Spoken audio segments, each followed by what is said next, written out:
Salut, aujourd'hui je vous donne la liste des 10 engrais gratuits pour nos jardins et je vous donne aussi les inconvénients et les avantages. Alors c'est vrai que maintenant on va commencer tout doucement la saison et on est à la recherche des meilleurs engrais et en plus s'ils sont gratuits, c'est meilleur. Allez, on commence la liste. Alors, premièrement, le marc de café. Avantage, riche en azote, stimule la croissance des plantes et améliore la structure du sol. Inconvénient, peut acidifier le sol, à utiliser avec modération, surtout autour des plantes sensibles à l'acidité. Alors c'est vrai que moi je n'utilise pas de marc de café parce que à la maison ils ont des petites capsules et moi le café je ne suis pas café. Donc c'est vrai que ce genre d'engrais je ne l'utilise pas. Donc si vous avez déjà bien utilisé le marc de café, n'hésitez pas dans les commentaires à me laisser des petits conseils et puis savoir si c'est vraiment un engrais magnifique et surtout comme il est gratuit, il doit être encore plus magnifique que ça. Coquille d'œuf, avantage, source naturelle de calcium, aide à prévenir la pourriture apicale des tomates et autres légumes. Inconvénient, nécessite d'être finement broyé pour une meilleure efficacité, se décompose lentement. Alors moi j'utilise les coquilles d'œufs parce que je mange des œufs et c'est vrai qu'il faut les broyer. Moi je les broie là, au fur et à mesure comme je fais du compost de surfaçage, je broie, puis j'en mets toujours comme ça un peu partout, dans le potager, tout ça. Et voilà, faut pas les laisser comme ça en coquille complète, faut vraiment les broyer parce que sinon ça met des années et des années, peut-être pas des années, mais des mois et des mois avant de bien se décomposer. Et voilà, c'est mieux, tout ce que vous mettez dans le compostage du surfaçage, si vous pouvez couper tout ça, le rendre plus finement, pour les animaux en dessous, c'est encore mieux, ils iront plus vite à le décomposer. Le troisième, la cendre de bois. Avantage, riche en potassium, aide à renforcer la résistance des plantes. Inconvénient, peut augmenter rapidement le pH du sol, à utiliser avec parcimonie et non recommandé pour les sols déjà alcalins. Alors ça, j'avais fait une vidéo là-dessus, sur la cendre. Moi, j'utilise de la cendre, donc je vous ai déjà dit dans plusieurs vidéos comment je l'utilisais, et c'est vrai qu'il faut faire attention avec la cendre, parce que c'est vrai que si vous en mettez des grosses poignées partout et que vous avez déjà un sol très calcaire, c'est pas bon. Donc comme d'habitude, avec parcimonie comme d'habitude. Allez, le quatrième, la tonte de gazon. Avantage, excellent source d'azote, se décompose rapidement pour enrichir le sol. Inconvénient, risque de formation de moisissure si appliqué en couche épaisse à répartir finement. Oui, moi j'utilise du gazon, la tonte de gazon, pour pailler mes planches. Et c'est vrai que le mieux, c'est soit vous faites des petites couches pour qu'il sèche rapidement, puis qu'il évite de moisir, et puis que ça sente mauvais, parce que là c'est pas bon du tout. Mais ce que vous pouvez faire aussi, si vous avez la chance d'avoir du foin et de la paille, et quand vous faites ce genre de paillage, vous mélangez. Et comme ça, la paille du carbone et la tonte de gazon de l'azote, il n'y a rien de meilleur pour que ça rentre dans vos sols, dans vos planches de tout l'ensemble de votre jardin, aussi bien le potager et aussi bien le jardin d'agrément.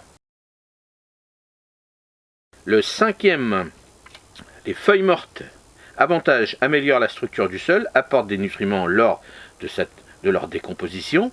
Inconvénient, peut acidifier le sol, à utiliser en combinaison avec d'autres amendements pour équilibrer. Alors moi j'utilise aussi des feuilles, et c'est vrai que quand on utilise par exemple des branches de tuya ou des choses comme ça, il faut faire attention parce que certaines feuilles de conifères et autres peuvent acidifier votre sol. Alors si votre sol en manque, tant mieux. S'il en a trop, comme d'habitude, on fait gaffe.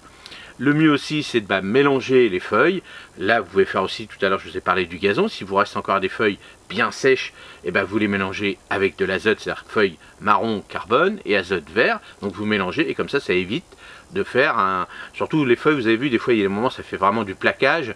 Et puis, ça laisse pas passer l'air. Donc, hop, avec de la paille, vous pouvez mélanger avec de la paille, des feuilles, du gazon, tout ça. C'est excellent. Sixième, l'eau de cuisson. De légumes, avantage, contient des minéraux et nutriments libérés lors de la cuisson. Inconvénient, à refroidir avant l'utilisation, éviter si l'eau contient du sel.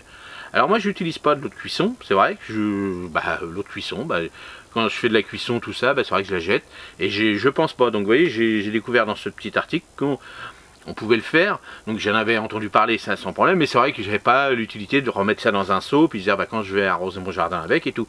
Et si vous cuisez souvent des légumes comme ça, vous le savez maintenant qu'avec l'eau de cuisson, on peut fertiliser sans problème nos planches de potager. Et quand je dis le potager, c'est aussi l'ensemble de tout le jardin.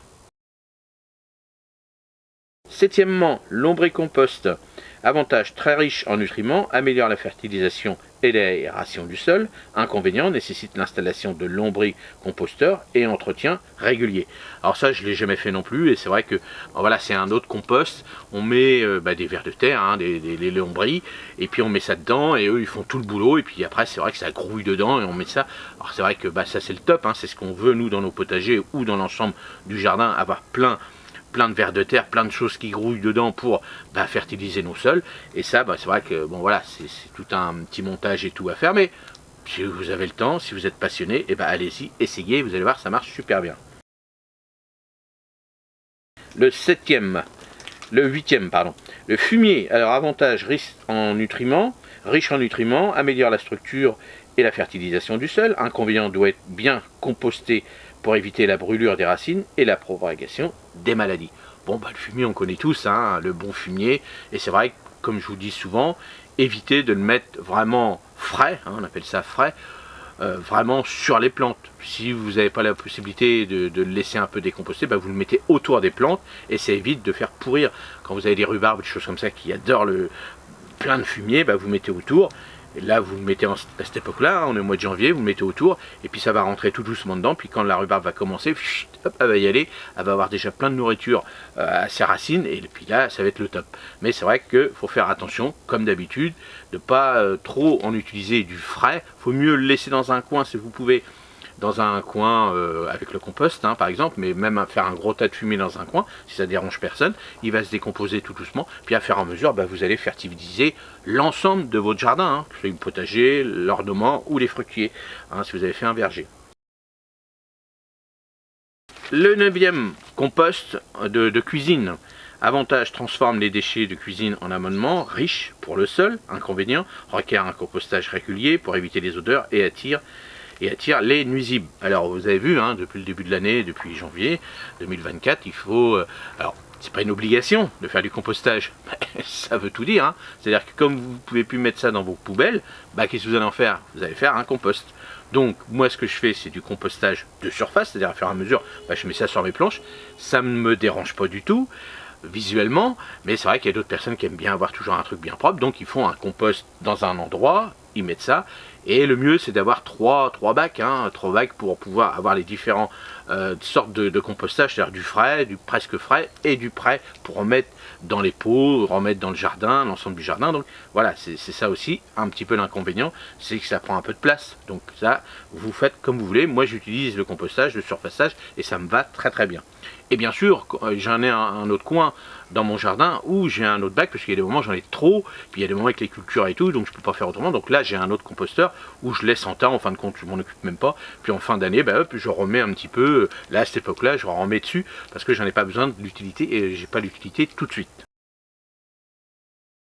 Allez, le 10e, et puis que j'ai découvert, et c'est vrai que c'est pas bête, l'eau de l'aquarium. Si vous avez la chance de faire un aquarium, l'avantage, riche en azote et autres nutriments essentiels, réutilisable écologiquement de l'eau. Inconvénient, doit être exempt de chlore et de médicaments à utiliser avec prudence. Alors bien sûr, si vous avez des poissons puis vous leur donnez plein de cochonneries, plein de machins, bon voilà, regardez l'aquaponie ou un truc comme ça, où il y a l'aquaponie, là ils récupèrent l'eau pour nourrir après dans des grands bacs les légumes et autres, les légumes, les aromatiques, tout ça. Donc c'est vrai que les éjections des poissons c'est excellent. Mais après dans nos aquariums, c'est vrai que après le chlore, les choses comme ça, si vous mettez plein de produits comme ça, il faut mieux éviter. Alors le chlore, l'avantage c'est que si vous faites des eaux comme ça, vous le laissez un peu dans un coin et puis le chlore va disparaître plus ou moins, voilà. Mais bon voilà, si vous savez que vous mettez plein de chlore et tout, faut pas l'utiliser. Mais si ça reste un aquarium un peu, ou même vous savez, des fois on fait des bassins avec des poissons ou dedans et tout, récupérez de l'eau dedans avec les déjections, là vous arrosez et là c'est super bon. Allez, j'espère que ce petit article vous a encore plu, et dites-moi dans les commentaires si ce genre d'article que je vais vous faire régulièrement, je vais essayer de le faire tous les matins, et si ça vous intéresse, Au lieu de le faire dans l'onglet communauté, je vous le fais en vidéo et comme ça vous participez plus. Et puis allez-y dans les commentaires, dites-le moi. Et puis si vous avez des questions sur ces 10 engrais et autres, si vous avez d'autres engrais gratuits, et c'était ça le petit truc sympa de ce matin, c'était de se dire ils sont gratuits et comme ça nous évite de dépenser de l'argent inutilement. Et ça en ce moment c'est hyper important. Et puis dites-moi dans les commentaires si vous avez des questions. Allez, moi je vous dis à la prochaine vidéo. Salut!